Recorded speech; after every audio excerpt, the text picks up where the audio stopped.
যিমানেই ডাঙৰ অট্টালিকা নবনাওক, আপুনি যিমানেই টকা নঘটক, আপুনি যিমানেই যি নকৰক, আপোনাৰ এই মনটো যদি বহল নহয়, কাৰোবাক যদি 10 টকা এটা দিবলৈ আপোনাৰ পৰা হাতৰ পৰা সৰকি পৰা নাই, নামঘৰৰ অনুষ্ঠানটোৰ বাবে যদি আপুনি 100 টকা এটাও দিব পৰা নাই, লাভ নাই।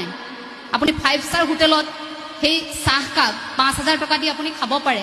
ৰাইজৰ সৈতে বহি কিন্তু আপুনি জিভাগ খিচিৰি খাব, ৰাইজৰ সৈতে বহি আপুনি এক সিদ্ধ জিভাগ ল'ব, সেয়া তৃপ্তি আপোনাৰ 5 ষ্টাৰ হোটেলেও দিব নোৱাৰে। মই লিখি থৈ যাম ইয়াত, নোৱাৰে।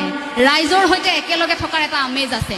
এই যে 30% পোৱা ছাত্ৰ ছাত্ৰীসকল আমি আওকাণ কৰোঁ, পাছ কৰিলেহি আমুকৰ ল'ৰাটোৱে যেনে তেনে পাছ কৰিলে, তাৰ ল'ৰাটো ফেইল কৰিলে নহয়, এবাৰ পৰীক্ষাত বৰ বেয়া কৰিলে। দেখিব ষ্টেণ্ড কৰা ল'ৰাটোৰ ঘৰত মিঠাই টোপোলা লৈ পৰিয়ালৰ লোক গৈ আছে, গাঁৱৰ লোক গৈ আছে, কিন্তু কাষতে ফেইল কৰা ঘৰৰ সেই ছাত্ৰগৰাকীৰ ঘৰত মাত লগাবলৈ কোনো যোৱা নাই। কিন্তু যেতিয়া দুদিন পিছত এটা বিপদ হ'ব, যাচোন ধনাইৰ পুতেকক মাতি আন, যাচোন ধৰ্মেশ্বৰৰ পুতেকক মাতি আনি বাঁহডাল কাটি দিয়ক।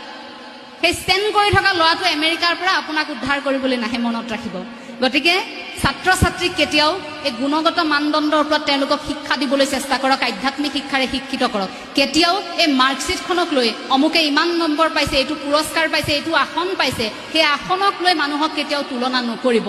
আপোনাৰ সন্তানে যিটো কৰিছে সেয়া আনে কৰিব নোৱাৰিবও পাৰে। গতিকে গাঁওখনত যে থাকে এই কলা সংস্কৃতি ধৰি ৰখা যিসকল লোক, সেইসকলে বৰ উচ্চ ডিগ্ৰীধাৰী নহ'ল বুলিয়ে আপুনি অনুষ্ঠানৰ পৰা আঁতৰাই নাৰাখিব। আপুনি